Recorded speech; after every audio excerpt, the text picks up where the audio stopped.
All right. No more giggling, Jennifer. We're live. But you Can't two were guarantee just laughing and you having a good old. I left and came back and I missed the joke or the party or something. It's okay. We'll catch up later. But okay. So we're back with Beyond a Binder and training for chaos. Why F&B training breaks first and how to stabilize it. Food and beverage is where inconsistency hides best and costs the most. So Adam and I thought, well, who are we going to get to talk about this? None other than Jennifer Burgess. Thank you for joining us. Thank you for having me. It's exciting to be here. You bet. This is exciting. First of all, I have been waiting for this moment. And we're so lucky to even have you because Jen is the best in the biz. I think like authentically having experienced it firsthand, and then also just the reputation that precedes you. And this is just so grateful. So thanks for joining us. And I'm so excited for our conversation today. It's going to be so fun. Me too. Thank you. Thank you for saying all those nice things about me. I am so happy we crossed paths when we did, and we're going to get to do more fun, incredible things together. Yeah, it's awesome. All right. Let's jump in. Right. All right. Jennifer, F&B is often described as high touch, but in practice, it's high variance. It's high variance system. We like to use the word variance a lot. I don't know if hoteliers use it as much as Adam and I do, but what are your thoughts on that? The problem with F&B, I mean, there's like, where do we start with the problems in F&B? All the dysfunction, all what's broken, including us. But the biggest problem I see, kind of related to training and standards and consistency is that everybody in our industry is being stretched super thin, right? And that is a little bit of a remnants from COVID and kind of even more magnifying the attitude of like, we can do more with less, and this is all the resources we have, and so we have to make it work. But we are at like dire levels of staffing in most of the operations that I see with the clients that I work from the highest level, big luxury hotel chains to independent contractors and really everything in between, right? It's hard to get people in this industry. The people who were in this industry were leaving. We're being told by our controllers and the people who hold the purse strings, right? You can't have more bodies because more bodies are more money, and we like more money in the bank and not more money of a shortage of staff, right? And then even if we are told we can hire staff, either the market out there is dire and we're either, getting people who have zero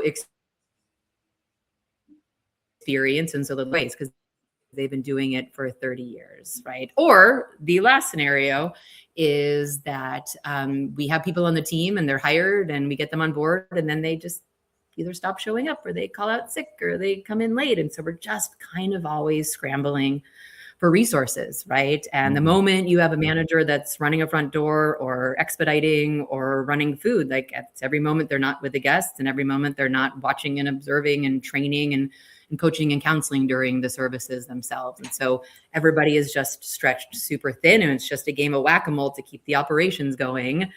And so you really don't have the bandwidth or the time or the ability to then kind of layer training on top of that.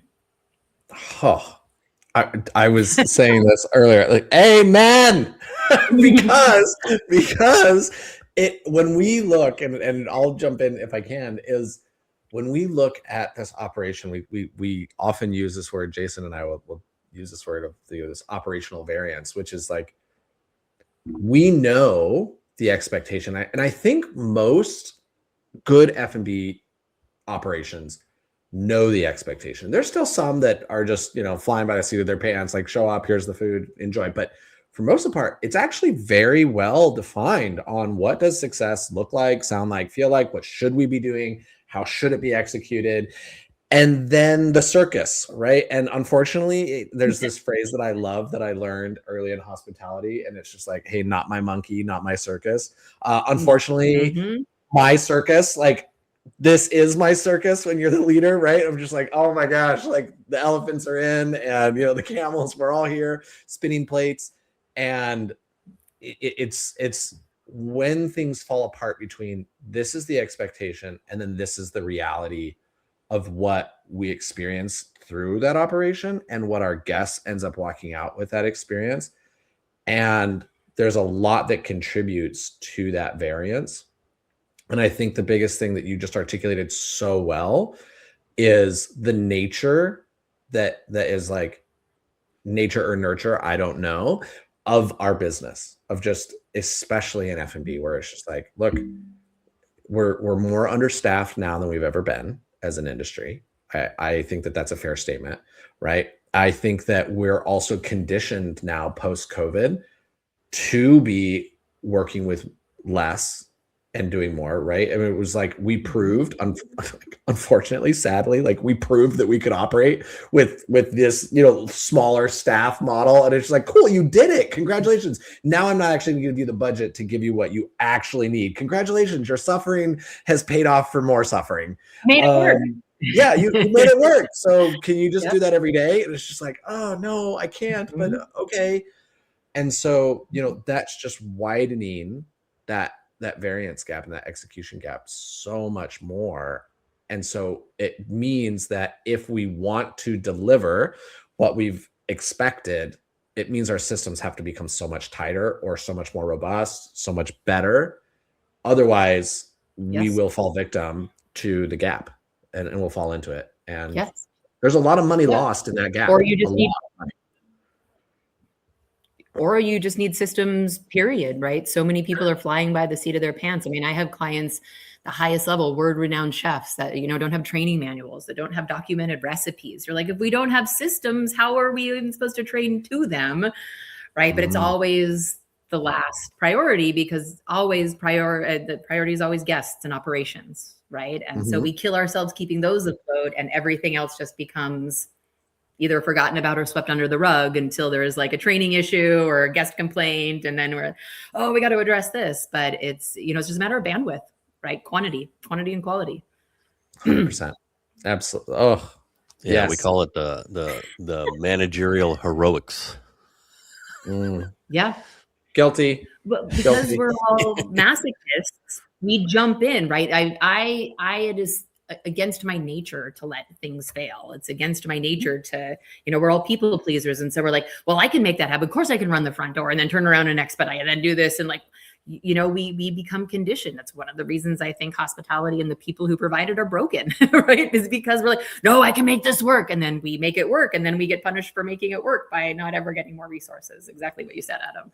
Right. And so we're just kind of stuck in this loop of, it's why we have so much burnout in our industry, right? Because people just go and go and go and go. And, I've been, 7, 10, 15 days at a clip. I'm like, why am I crying about the placement of that wine glass? Oh, right. Because I'm exhausted being like stretched beyond my capacity for 2 months. Right. Yeah. And then we don't have the boundaries. And so then we just keep doing it. And then, it's a spiral, Do I live in the walk-in? Is that where my house is? I sleep here now. So I know I cry in the walk-in. The big secret. And F&B standards don't usually break in audits. Like, you execute sometimes, when you're supposed to, they kind of break mid-shift, So what actually causes standards to drift, between lunch and dinner and late night service, even with the same team on the floor? Yeah. Well, I think we touched on this a little bit earlier, right? In food and beverage, there are infinite variables, right? And I try often to kind of compare it to like rooms or engineering or housekeeping. It's like, I'm not saying there aren't variables in many other departments in a hotel or in hospitality, but I mean, it is ultimately it ends up being a little black and white, whereas F&B just exists in the gray in between. And so it becomes almost impossible to simulate, even if you're doing role playing, like a training environment. It becomes almost impossible to simulate the barrage of both, very logical and also very ridiculous questions, or the things that will get asked of you, or the crazy shit that people ask for. And you're like, we're not an Italian restaurant. Why would we have spaghetti? And so you're just fire after fire after fire, right? And so it's really hard to simulate what that looks like, and then use that as practice, right? And I think the bigger piece of why there's all these inconsistencies is that you realize more often than not, the managers themselves are not all on the same page. And they may all have incredible backgrounds, high level, a depth of knowledge. But the fact is there's 127 different ways to skin the cat of what good service could look like, right? And so the example I always use is iced tea, right? So if you ask 10 servers on the floor how they serve iced tea, you're going to get 10 different answers. And it seems like really simple and small, but it's like, what kind of glass? Is it a Pilsner glass? Is it a stem glass? Is it a pint glass? Is it a highball glass? Does the straw go in? Do we put the straw on the side? Do we put the lemon wedge in? Do we put it on the side? Do we use an orange wheel instead of a lemon wedge? Do we use liquid sugar? Do we use sugar? It's infinite, right? And if you ask 10 managers who are then directing their teams how to do it, they're going to give you 10 different answers. And so, I've heard so many stories of people in the industry. It's like, they'll watch a server walk through the floor. They'll see a manager correct them. Hey, do this differently. They go on their merry way. And 10 feet later, another manager stops them. It's like, no, do it the other way. And they're like, and so it's all just mixed messaging, because even though, again, nobody's doing it right or wrong, they're just doing it different. Right. And what they failed to do is just get themselves on the same page. When do managers ever sit down and meet, period, let alone let's have a meeting about our iced tea service, right? That's not top on their list of things to figure out. But all we're doing is creating more inconsistencies, right? That leave things up for interpretation, right? And then kind of back to what we talked about with the bandwidth of the managers, right? If they are expediting and running a front door and running food, they are not going to have the time to watch their teams and correct and coach and counsel them in real time and in real life. Well, and how can you coach somebody on something that's just not defined? And when we look at the F&B operation, we look at, hospitality broadly, but specifically in F&B, there really is a lot of managerial insight. There's a lot of managerial presence typically, and there's a lot of opinions on how things should be done. And again, I'll go back to this, variance gap here of if we can't define in our roles and our responsibilities and our jobs and our service, whatever, if we can't define those expectations so clearly that it doesn't matter who you talk to, it doesn't matter which manager's on shift, we're all on board. We're all saying, okay, this is how this service is completed, or this is kind of the generality of how this should be done, will only exists. And the screen's not big enough for me to show this huge variation gap that ends up existing, that no wonder, no matter how good your hiring practices are, no matter how good your food is, no matter how great anything is, if we don't have a system in place to actually help us consistently deliver, what we end up doing is falling apart. And I think I've said this here, and I'll probably say it on every interview I ever do in my whole life. When we can build competence for our team, when I can show this is how you execute this right, and I build competence, confidence then can take over in adjusting for the variables, right? So it's like, I can show up when the big wig ownership group comes in, and I know how to serve this table. And when they kind of throw a little screwball, I know what consistency looks like within variation. I don't know if that makes sense for everybody, but until you know that, until you felt it, until you've been competent in knowing, okay, I know how this goes, I know, and then we can make these adjustments that don't feel like we're constantly reinventing the wheel or having to think up solutions on the spot. I just need to make this slight adjustment and I can deliver it. I get a feedback from a manager that says, oh, why did you do it this way? Oh, this is the standard. This is what the guest said. And this is how I met in the middle, maintaining our identity as a restaurant or as a brand, while also still adjusting for the variation and the customization that the guest demands. And it's just, that's what exists in F&B. And more so than any other department, I think, in hospitality. Yeah. I have over the years, and I don't know if this is my own nomenclature, maybe as a kind of remnant from the Four Seasons, but I always kind of bucket it into the technical and emotional experience, right? And for me, the technical is and we'll probably talk about it a little bit later as well. It's where the spoon goes, the timing standards, right? The functionality of my meal. And the fact is there is a logic to why and how we place a teaspoon on a coffee cup. And it's not because it's my preference, it's because where the guest's hand goes to reach for it. But the fact is, I want you to do it this way, so we all do it the same way, and then you don't even need to think about it, right? And so then you can use all that heart and all that mental space for like customizing the guest experience and making sure you use their name and finding out where they're coming in from, and like, you know, all the other emotional pieces that deeply impact the guest experience, right? The technical stuff should be the easy things that I don't even need to think about, right? But if we're not communicating what those expectations are, and if every single manager, every single day, every single shift, right, we all react to very living in a game of kind of whack-a-mole of like trying to take our best guess what that manager in that time and that day wants from my service delivery. Oh, and when we can, I think you said this so well, when we can stop thinking about the how, we can start thinking about the why, and we can start thinking about the, oh my gosh, this guest, it's your birthday, it's your anniversary, it's, where are you from? Have you been here before? And again, that competence builds this confidence that I'm not thinking about, oh, where does this wine glass go? Or how do I plate this food? Like, how do I set it down? No, like I actually now, because I've been so focused and we've been so consistent on defining what our processes and systems are.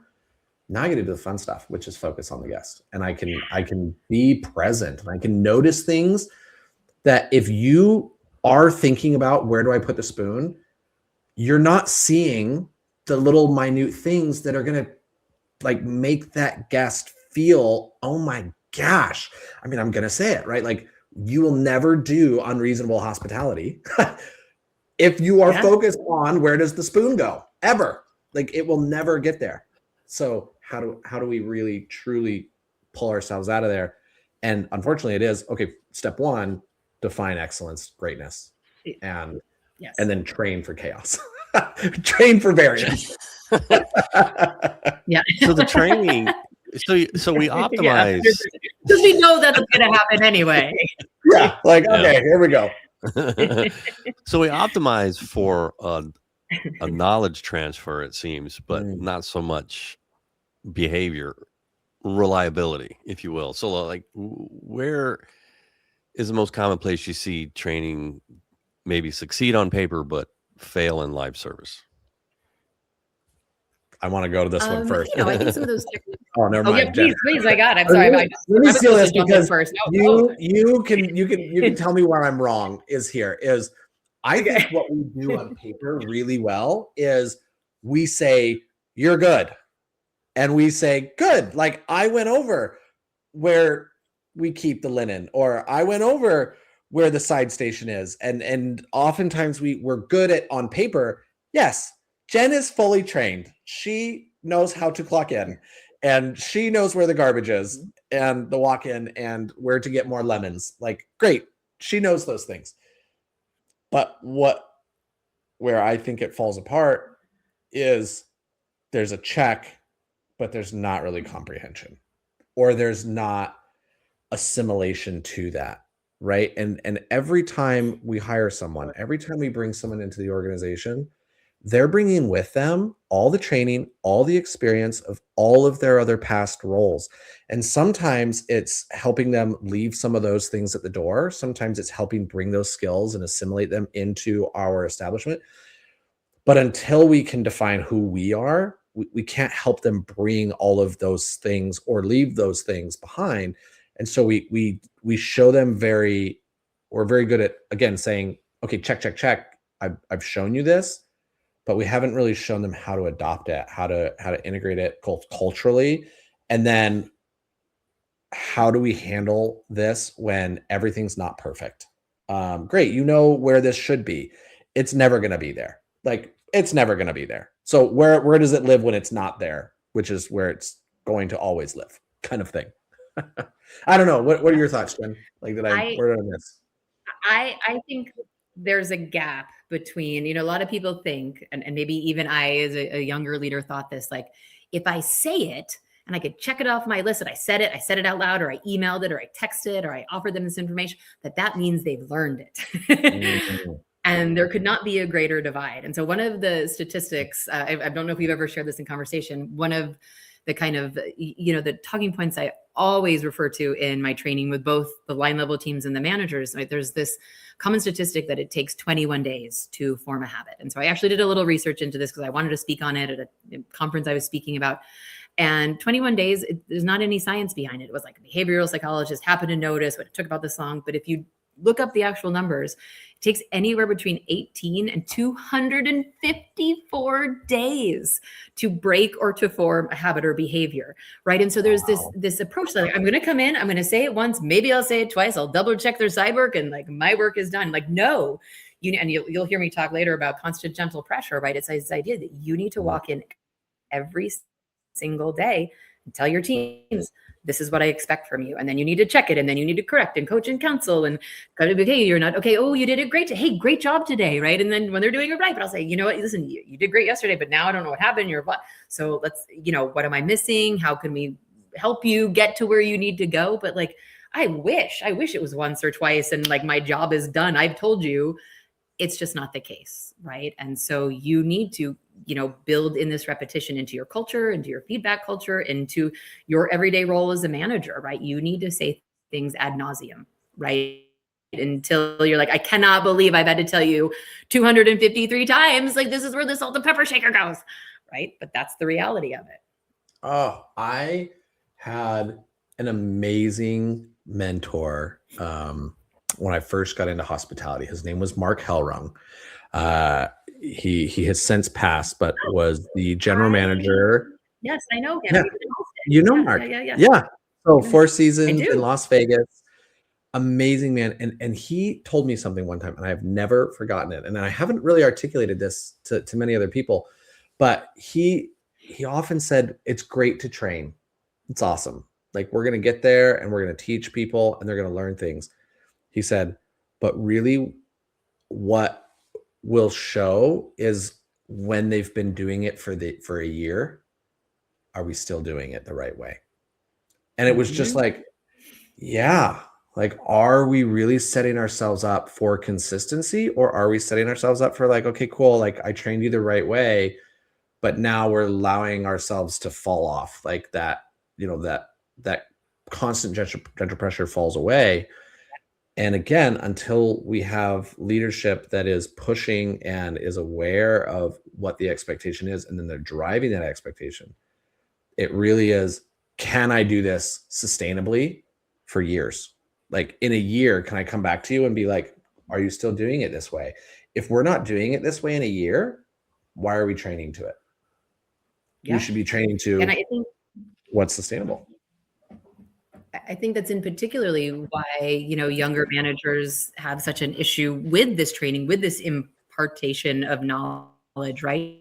Because it's easy to say, this is the wine, this is the vintage, these are the flavors, read it, study it, I'll test you on it. Great. It's a hell of a lot harder to be like, I need you to carry a tray. I need you to show up on time. I need you to be a better team player, right? These are behaviors, and they're not going to get that message unless you are there telling them that every single, and they're not going to break the other habits either, but those are more finite, right? I can test, I can study, I can absorb knowledge, I can apply that knowledge. But like, getting me to do something different now than I have ever done in the first 47 years of my life, I mean, forget about it. It takes, again, a year would be a success, right? If not forever, and you're never going to hear me stop saying, this is where the salt and pepper shakers go, right? Because people forget, they learn in different ways. You have a new team. So it's just that messaging has just got to be consistent. And the salt and pepper shaker location changes over time. We used to put it here, but now we're moving it over here. So we got a comment. If there's training, I'm being very optimistic here. This person says there is hardly ever any accountability from the floor managers for the retention of what is trained, which kind of leads me to, what has to change structurally for managers to give real-time feedback without slowing service or even burnout? One of the best phrases I've heard, and there's kind of different, variations of it, similar to what you've expressed, right? You're not a judge, right? You're a coach, right? I'm not here to reprimand you because you're doing it right or doing it wrong. I am here to help foster you to be able to do it right eventually, right? And that's a coach, which is a very different position than an executioner or a judge or a critic, right? And so I come from Danny Meyer. I come from Union Square Hospitality Group, where culture is everything, right? It's how you treat people. It's how you talk to people. But even more importantly, how and when you offer feedback, right? And so I think we talked about it. Right? It's like with your children, you're not going to wait a year to tell your kid, for the year of 2025, I've noticed that you haven't been brushing your teeth very consistently and very thoroughly. And back on July 27th, I noticed that you did not put enough toothpaste. He's like, what? No, you're not going to coach and counsel your kids once a year. Every time a performance review, you're going to coach and counsel them every day. Hey, I need you to brush your teeth. I know we've been talking about this for the last 6 years, but I need you to brush your teeth today, right? And so it has to be that culture of feedback where they are accustomed to not only hearing when they're doing something wrong, but they're also accustomed to hearing when they're doing something right? That's for me, even the bigger piece that people forget about. It's like this feedback is only happening when you're correcting something, as opposed to, hey, great shift. Hey, thank you for doing your job. Thank you for being at work on time. Thank you for clearing that table. Great job. Or, hey, I know you've been working on this and I see you've made, vast improvements. I'm noticing, right? And so there has to be that consistency. Again, that consistency, whether it's the message that you are sending or how you are following up and kind of, adjusting their behavior to fall in line with what you are training them on. But there has to be that culture of feedback from the beginning, right? The good, the bad, and the ugly. Oh, and I love this topic. And I think this question is actually, or this comment, I should say, not a question. This comment is so relevant because I think our industry is actually okay at training. I think we're actually okay at that.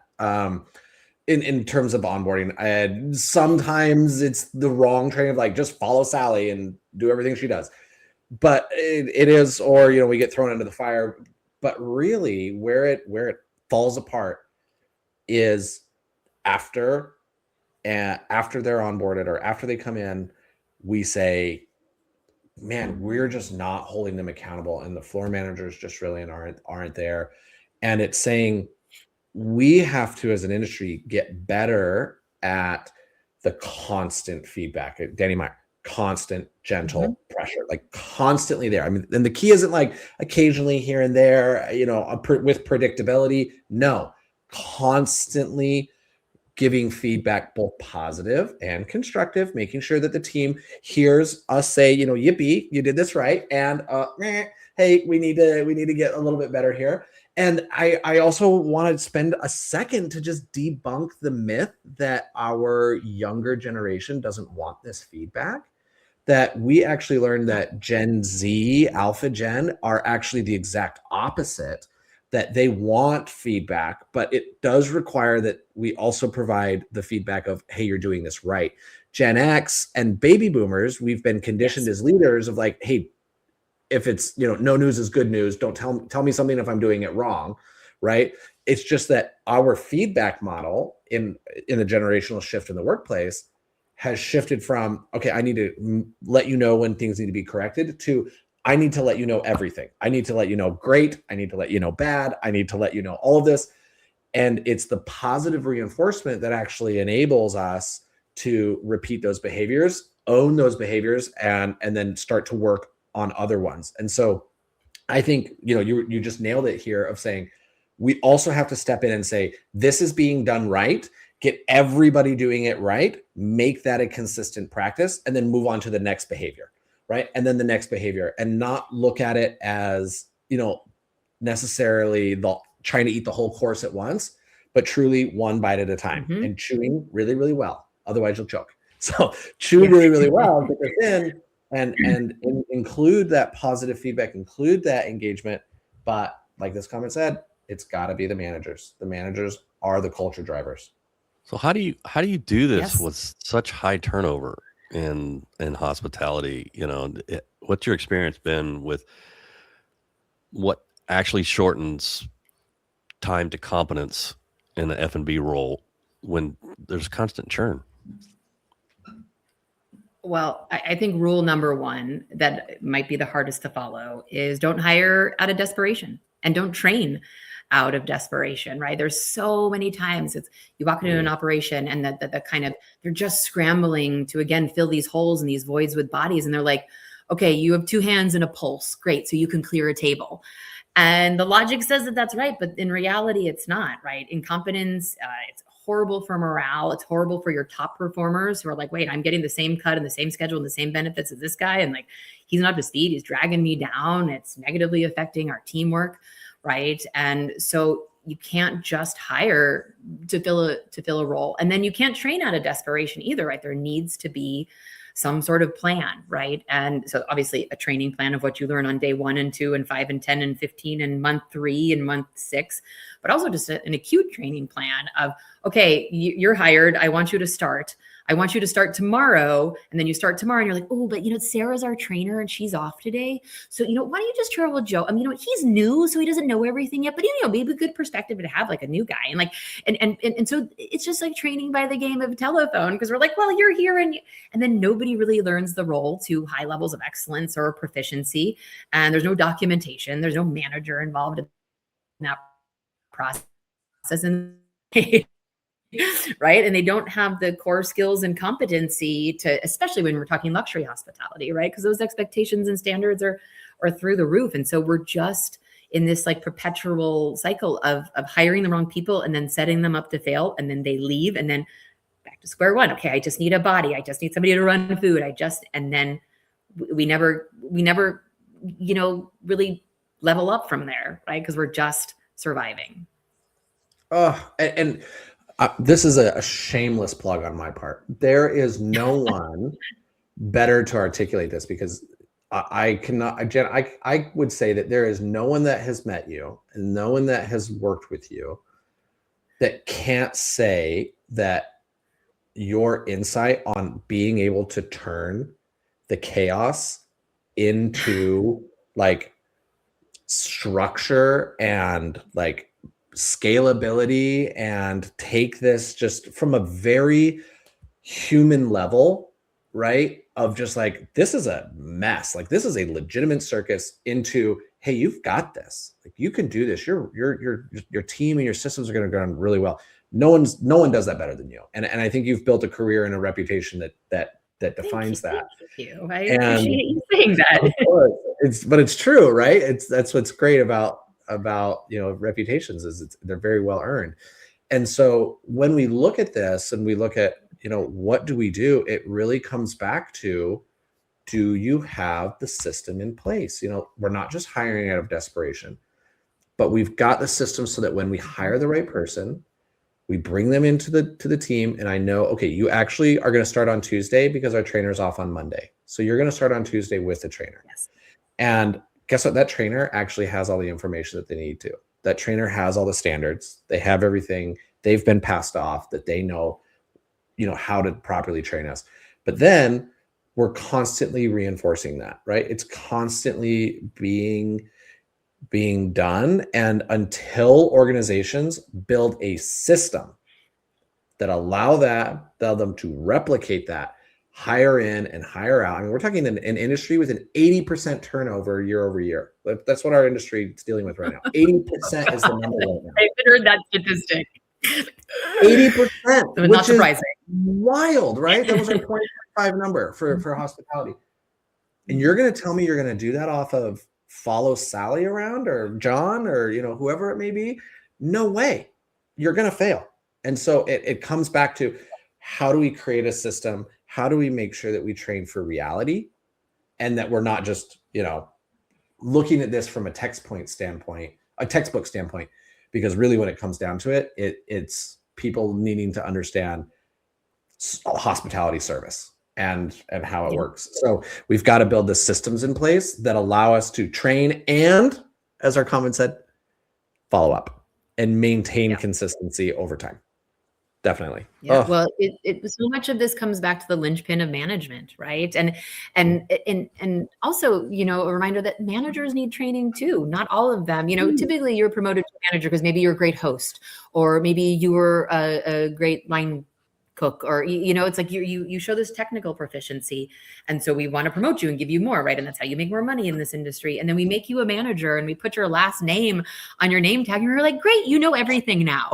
You know how to coach and counsel and run the business and run the floor. Like, no, they need training as well, because many of them, and Adam, I'm sure you see this in hotels all the time. You have this like 24-year-old Arizona State University graduate with a major in literature, and she's like coaching and counseling like a 30-year veteran breakfast server. And they're like, right? Like none of that lands because they don't know how to do it. And they're scared. They don't give that feedback because they're like, this person's been doing this for longer than I've been alive. And so the managers, they need to understand not only their roles, but how to actually manage people and behaviors. And that is I mean, you can have inclinations and you can be good at it, right? I like to joke, one of the reasons I'm good at what I do is because I'm just good at telling people what to do, right? And I'm good at getting, but you know, that is also a skill that I have honed over time of like how to get people to want to do what I am asking them to do. And it's about, again, like having that confidence, but also the knowledge of how you speak to people, how you deliver the message. And those are all learned skills. And if we're not teaching our managers that, we're just kind of crossing our fingers. And they learn, but it might take them 3, 5, 7 years to learn something that could have taken them 3 months, or they could have learned immediately by just having something kind of coach and role play or kind of work through these circumstances, like what a typical managerial role is, and helping train them to that, you know, disposition much earlier in their career. Yes. I mean, I know we're talking so long, but I remember it was 5 years into my career and having been promoted into 2 levels of leadership until I ever heard of SBI or any type of feedback model to give to an employee. And it was like, wait. I've been a manager for 4 years and I've never once been given feedback models in which, I mean, I'd heard like the Oreo sandwich, which by the way is debunked, right? Right. Like, don't do that. Yes. Everyone's like, well, wait, I learned about the sandwich method. It's like, no, the creator debunked, but you learn about like, oh my gosh. And so we have to learn the feedback styles. And, you know, we actually had in our newsletter this last week was all about accountability. And really, when it comes down to it, how do we train our managers as well on how to give effective accountability? And remember, positive and constructive. We've got to give positive accountability too of, oh my gosh, you crushed it. And why did you crush it? Why is it impactful? And what's the result of you doing this the way you did it? That's so positive. And why does it help us? So let's wrap up on a feedback cadence. You know, so what have you seen actually change behavior? You know, turning the operation into a surveillance culture. Like, what have you seen? I mean, I think it all goes back to having that plan, right? Really understanding and defining what happens on what even happens from the moment you send the job offer, or what even happens from the moment you're interviewing them, right? And making sure you're asking, you know, the right questions and making sure everybody's asking the same questions. So it's your people systems. But then it's having a plan. So they know that for their first 2 weeks, every single day after you train, you're going to sit down with your trainer and you're going to have about a 15-minute debrief with your manager, right? And then we know from weeks 3 to 6, right? We're going to meet maybe a little less bi-weekly. And now that we've, you know, really gotten the technical skills down in the first 2 weeks, you can kind of kick the birdie out of the nest. They're not going to fly and break all their bones. I mean, they're going to fall and break all their bones, but like there's a lot to layer in now, right? And so it's like, you know, cramming all the kind of technical need to know stuff in the first 2 weeks, but then how do we layer in the emotional? What do you do if a guest wants mashed potatoes instead of spinach, or they want a different table than you're offering them? Or you know, try to address all those variables, but you have to get to that too. That has to be part of your training, like a systematic training, because if not, you're just crossing your fingers that they'll come across these situations, right? And then I think the biggest problem is that, you know, if you're lucky, if you get all of those things right, you have a super robust, like 3-month training program, right? 3 months comes around and then you have 0 ongoing training, right? We're not doing pre-shift briefings. We're not putting products in front of the people. I mean, like every single problem, it's like putting the product you're asking your people to sell in front of them and asking them to taste it and practice talking about it and creating that culture during your pre-shifts. I mean, there's so many daily multiple opportunities to train and to impart knowledge and to correct and coach and counsel, but we don't have that baked into, again, the processes that we go through. So even if you do the first 3 months great, then you fall off a cliff, right? So how do we really create not only a robust training plan, but a training culture where everybody every day is expected to kind of better themselves and practice and give and get feedback? But really it starts with, you need to have a plan for weeks 1 and 2, and then weeks 3 to 9, and then 9 to 12, and then forever, right? I mean, training never ends. I have worked with hotels from a professional standpoint and a consulting standpoint for a number of years now, and I love this time of year because, okay, great, the Forbes accolades come out, and we just saw all the 5-star service and the 4-star awards. They all got announced yesterday. Super exciting, and congratulations to everybody that earned. Truly, it is no small feat to earn that. And it's interesting. I've been lucky enough to be a part of teams that obtain, or teams that, you know, have fallen off and have had to like do the reach and get to that point. And there is something that I have found that every property that reaches that goal has in common, and that is, it is not treated as an idle task. And so like what changes?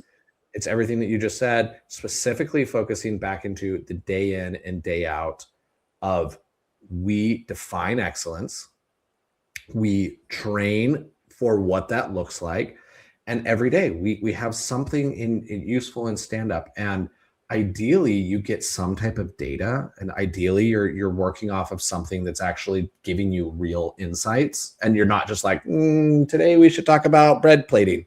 Like, okay, like that's not helpful. But what is it that we're drilling into?